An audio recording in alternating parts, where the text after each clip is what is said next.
To the events that we've seen in New South Wales this week at the ICAC hearing. Of course, the Premier Gladys Berejiklian releasing that information on Monday that she was in a close personal relationship with disgraced MP Daryl Maguire. Ebony, it's interesting to have a look at her personal persona versus what has actually been revealed at the ICAC. Do you think that Gladys Berejiklian can sustain this? Well, that remains to be seen. I think actually what the most recent revelations from ICAC have shown us is the desperate need for a federal anti-corruption commission. Just as Donald Trump knows, if you don't test for COVID-19, you won't find any cases. If Attorney General Christian Porter doesn't go looking for any corruption federally, he's not going to find any.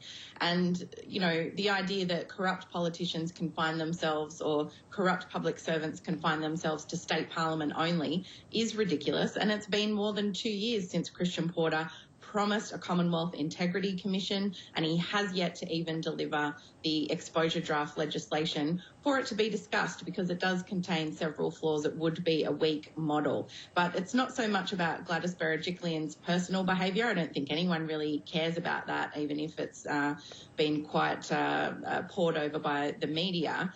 What is at stake is finding politicians and public servants who are not acting in the public interest, but lining their own pockets. And the evidence that we've heard about cash for visa scandals and land deals and all of that kind of stuff, that is what is important coming out of the ICAC, not anything about the Premier's personal life. And if she's found to have done something wrong, then that will come out through ICAC. But equally, ICAC could exonerate the Premier if she's done nothing wrong. And that's the value of having a strong anti-corruption commission in place. Well, the Premier does maintain that she has done nothing wrong, and even though we heard those phone taps that were played to the ICAC, she maintains that she did not know about Daryl Maguire's business dealings.